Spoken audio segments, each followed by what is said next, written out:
And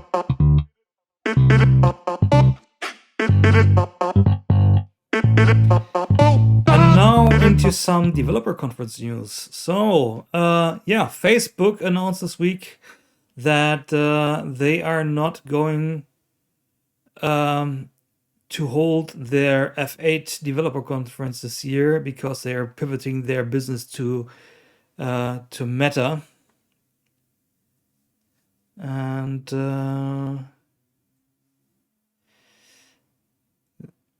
Wednesday, they gave the following statement. Similar to years past, we are taking a brief break in programming and will not hold F8 in 2022 while we gear up on new initiatives that are all tailored toward the next chapter of the internet and the next chapter of our company to building the metaverse, which is of course Meta's big thing. And so there is no Facebook developer conference this year, and this article is on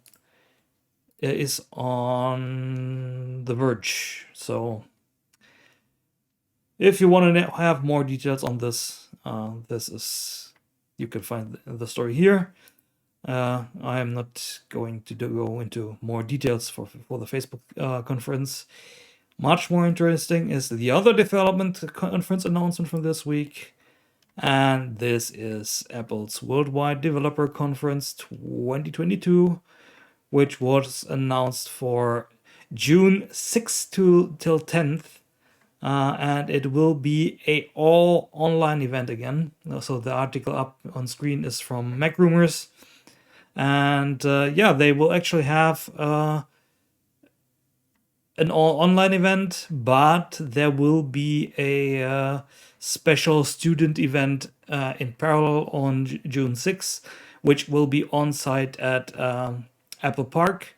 So and the event will also be free again, so you can attend all the sessions from around the world. So there are no fees attached. Which of course opens this up to a much wider audience. And of course, I think that's also what Apple is going for. So more people are able to have access to all the informations provided. And WWDC this year, or how WWDC, how it's called in the Apple community, will be a pretty interesting event this year. It's not in the doc, and because it's currently wild rumors. But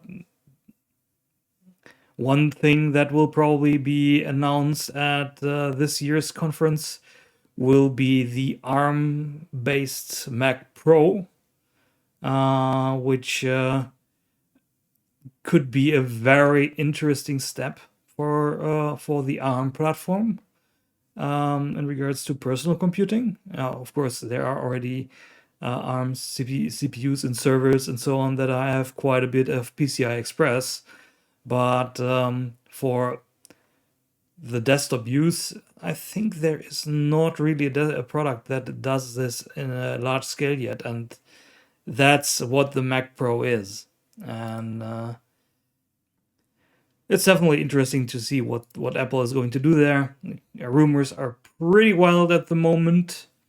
And so that's one thing that is expected. And based on the remarks Apple made during the last special event, it's likely that they will be doing that, because WWDC marks the 2-year marker for the Apple Silicon transition. So that started at WWDC 2020, and it would be logical that Apple wants to hold that promise and is going to close the cycle with the Mac Pro announcement, and basically after that not selling any Intel-based Macs anymore.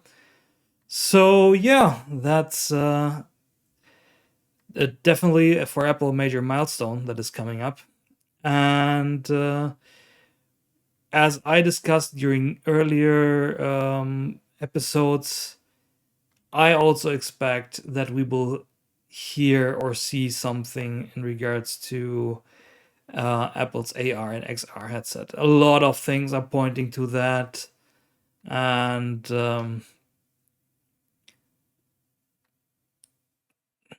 yeah, I'm a bit conflicted in regards to the Mac Pro because it would not be like Apple to basically announce two big things at WWDC. So I'm not really sure if Apple is going to do the Mac Pro at WWDC. As I said earlier, there is still April. There have been April events, so might be there is something upcoming this month that they're going to announce it earlier, because it would be more logical to introduce or to present the AR XR headset at WWDC, because with that you're introducing a new operating system, new APIs, which is much more relevant for a developer conference than just announcing a new Mac Pro. Traditionally, yes, the Mac Pro was announced at WWDC, but yeah, I don't think that Apple wants to share the announcement, the major announcement of the AR XR headset with another product that could take the spotlight from it. So I am a bit conflicted with that. So I think my intuition says me that there will be something for the Mac Pro earlier, and we will see the XR headset at WWDC. It might be that we see both there, or the headset is delayed and will be next year.